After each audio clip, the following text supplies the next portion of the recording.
Hello and welcome to today's video. In this video, we will discuss what are the symptoms of vitamin E deficiency.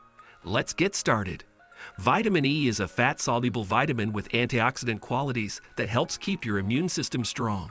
It occurs naturally in a wide range of foods and is even added to certain food products to help you increase your intake. Because of this, developing a vitamin E deficiency is rare unless you have an underlying health condition.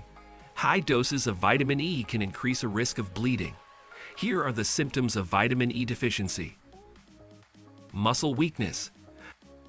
Vitamin E is essential to the central nervous system. It is among the body's main antioxidants, and a deficiency results in oxidative stress, which can lead to muscle weakness. Walking difficulties. A deficiency can cause certain neurons, called the Purkinje neurons, to break down, harming their ability to transmit signals. Numbness. Damage to nerve fibers can prevent the nerves from transmitting signals correctly, resulting in these sensations, which are also called peripheral neuropathy. Vision deterioration.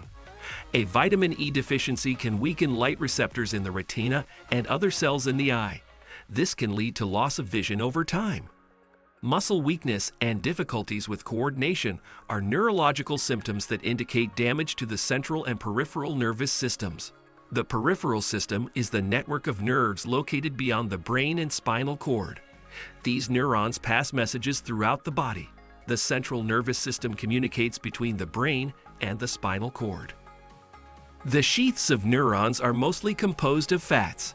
When the body has too little vitamin E, it contains fewer antioxidants that protect these fats, and the function of the nervous system breaks down. Causes of vitamin E deficiency. Vitamin E deficiency often runs in families. Learning about family history can make diagnosing certain rare, inherited diseases easier. Two of these diseases, congenital abetalipoproteinemia and familial isolated vitamin E deficiency, are chronic and result in extremely low vitamin E levels. Premature infants are at particular risk because an immature digestive tract can interfere with fat and vitamin E absorption. Vitamin E deficiencies in these infants can also lead to hemolytic anemia, which destroys red blood cells. What is the treatment of vitamin E deficiency? Supplementation can stop the progression of the disease. When the deficiency is detected early, it may prevent neurological symptoms. It is highly unlikely that a person has low levels of vitamin E unless they have an underlying chronic disease, a genetic condition, or a diet extremely low in fat. For others, supplementation is usually not necessary. Vitamin E is plentiful in a wide variety of foods. The body cannot produce it, so it must be obtained from the diet or a supplement. When an adult has a vitamin E deficiency, a chronic illness or genetic condition is likely responsible.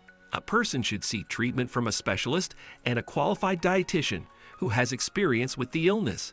When a diet extremely low in fat is responsible for the deficiency, it can be remedied by adding fats to the diet. Ongoing vitamin E supplementation will be necessary to halt the progression of illness and prevent complications. When a person is diagnosed early and receives continuous treatment, their outlook is usually good. That wraps up the video. I hope you really liked it. Be sure to subscribe.